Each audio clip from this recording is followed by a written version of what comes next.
So now we are going to be talking about some of the controls on the left side of your smartboard. If you notice, there are 5 controls.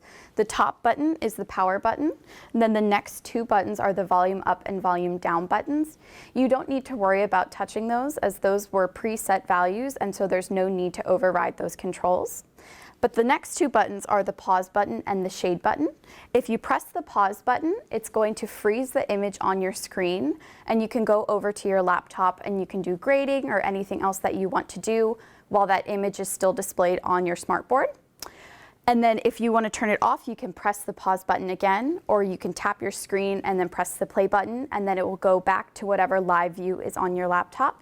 The next button is the shade button. If you press the shade button, your entire smartboard is going to go black. And so similar to the pause button, you can go back over to your laptop and continue grading or doing whatever else you need to do, and your screen will remain black. And then to turn that off, you go and you press the shade button again, and it will go back to the live view that you have on your laptop.